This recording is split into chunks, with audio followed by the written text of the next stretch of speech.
เมื่อบัดนี้พระองค์เอ๋ยทรงเห็นแล้วคนเกิดมานั้นแสนยากแสนลำบากยากหายเกิดตายนั้นก็ทุกข์หลายเฮาพากันเวียนวายในโลกสงสารคนเอ๋ยกำบันดาลพาไปเกิดแก่ตายบ่มีเว้นให้เห็นธรรมพระองค์เจ้าเพิ่นหาทางไงเฮาให้เห็นแจ้งแสงสว่างวางสมบัติละไว้เลี้ยงฝากกะบ่สนโพธิสัตว์ผ่านพ้น29 พรรษาพ่อแม่เอ๋ยเลยได้ลาเพียงวังพ่อแม่ตนลูกเมียพร้อมยอมอดทนทำใจไว้พ่อแม่นั้นเสียใจห้องไห้นั่นคือวางโอ้ยสิได้เป็นพระราชาจักรพรรดิว่าไว้ใส่เจ้าบ่อยากเป็นลูกคำเอ๋ยเห็นพิมพ์พาสายาเจ้าอีกทั้งลาหุ่นเขาลูกเจ้าก็ยังอ่อนดอกคำเอ๋ยตัดอาวรจากเจ้าโอ้ทนไว้เพื่อพระธรรมทำใจไปทางหน้าลาพรังพิมพาถึงเวลาบ่ได้อยู่ดอกนางเอ๋ยอีกแล้วลูกพอนั้นสำคัญแต่ต้องไปโพธิสัตว์นั้นจังได้มุ่งสู่การบำเพ็ญแสวงหาดาบทผู้เพิ่นมีความหูสู่จนเฮียนว่าจบแล้วบ่มีแนวสิเฮียนต่อแต่บ่ทันแจ่มแจ้งแสงทำแค่ที่แสวงทรมานให้แห่งกายใจนั้นลำบากพระองค์เอ๋ยอยากเห็นธรรมที่ว่าไว้แต่ใจนั้นหากบ่เห็นจนว่าเป็นไปได้ย้อนเปลี่ยนใหม่การบำเพ็ญจิตภาวนาเปลี่ยนภาวนาทั้งจิตเบิ่งใจตัวเองนั้นมาเป็นอันทำให้นั่นเกิดย้านทั้งจิตใจระลึกไปถึงชาติก่อนทั้งเกิดตายแต่ก่อนจีบไปใส่แค่กะหากเห็นสงบเย็นพระองค์ได้ตัดสรู้ทั้งใจใต้ต้นโพอย่างยิ่งใหญ่ประกาศข้ามเป็นไปในพระธรรมมุ่งแจ้งโลกานั้นกะวันไว้เป็นวันพุธเพิ่นว่าไว้ในวันเพ็ญ15 ค่ำวิสาขาเลิศลำละกานั้นกะแม่นปีมีพระธรรมนำหน้าตัดสรู้ด้วยปัญญาหาผู้ใดบ่ทีหับทองพระองค์โอ้ยพอพระทัยหงแก่งบังเกิดแล้วพุทธองค์ปราบมันทรงปราบพานทั้งหาปราบกิเลสตัณหาอวิชชาเพิ่นนั้นว่า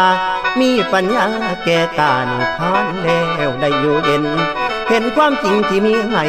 ทุกของคนทั้งหลายเหตุเป็นไปมีอย่างแน่มา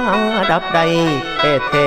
มันดับใดแท้คนทั้งนั้น8 ประการจิตเบิกบานนำให้ดับกิเลสในใจพระองค์นั้นดอกบอกกล่าวนั้นบอกกล่าวมาถึงข่าวสว่างแจ้งทางใจเจ้าหากเบิ่งเอาเมตตาธรรมนำเอาไว้พรหมวิหารในใจพุทธองค์ทรงสอนสั่งทั้งพระพรหมกะกล่าวเอาขอไว้ลาธนาว่ามือซุ่มสัตว์เสื่อในโลกนั้นมีหลายพระองค์เอ๋ยพระองค์เอ๋ย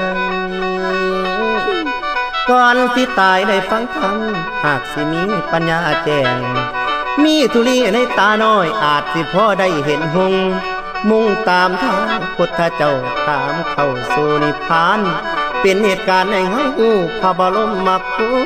อดทนสู้จนยิ่งใหญ่ทุกปานใดเพิ่นก็สู้สำเร็จได้เกือบแม้นตายเด้อยายเด้อโอ้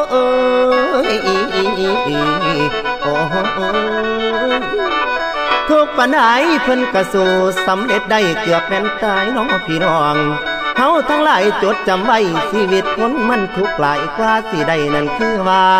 ใส่ปัญญาต่อสู้อดทนแค่บ่เปลี่ยนแปลงให้เอาแย้งอดทนไว้ทั้งแห่งกายแห่งใจเป็นจังใดบ่ได้ว่า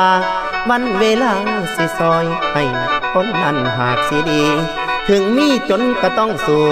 ดีสัวกักอดเอาอันคนเฮาบ่คือกันกิเลสมันเป็นหาย หลายคนพากันให้แสนน้อยใจว่าทุกข์มากพระองค์โอ้ยคนลำบากยากหายกว่าเฮานั้นก็หากมีเขาก็ยังอยู่ได้เขาก็ยังบ่ตายดีได้ก็คือก่อนเฮาเป็นหยังสิบ่สู้บ่ยอมแพ้ฝ่ายสตางค์เอาปัญญามาสู่เอาปัญญามาดูมีสติให้ลองเบิ่งให้คิดถึงพุทธเจ้าบ่ยอมแก่ดอกแก่มานอันว่าความเกียจข้านเป็นม่านใหญ่ในโตเฮาน้อละพ่อน้อละแม่บารมีเป็นเครื่องวัดสู่โพธิญาณเจ้าขั้นแม่นเอาไปได้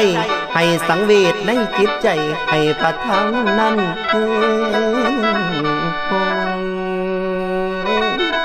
หากจิตใจ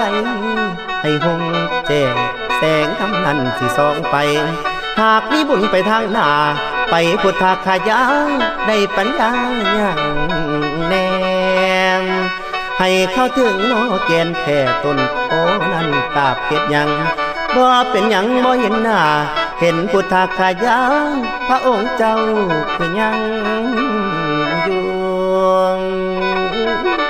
ทางเจดีย์วานั้นเห็นแล้วก็ซึ้งใจน้องแม่น้องกราบย้ำได้เห็นหน้าหลวงพ่อพุทธเมตตาจิตใจพาให้อบอุ่นว่าเป็นบุญแท้แท้คือเป็นบุญแท้แท้และเห็นหน้าพุทธองค์ยังนำลงคงให้เป็นหลักฐานความเปลี่ยนไปประกาศความยิ่งใหญ่ให้ผู้ไปน้อพบพอเห็นแล้วก็อุ่นใจ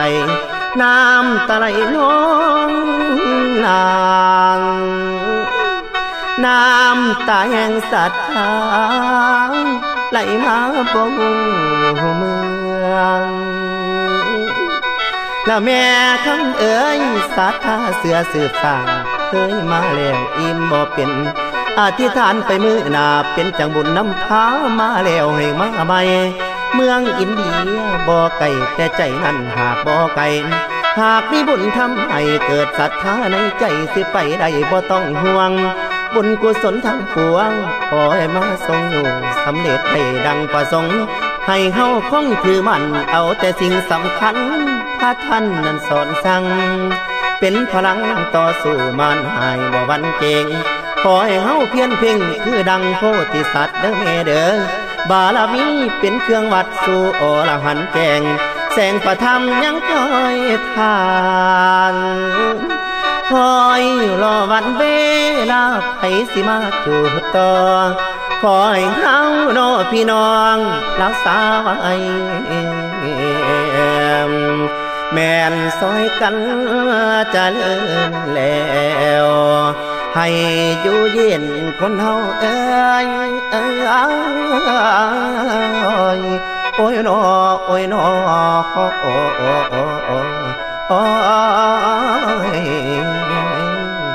อ้ยละนาน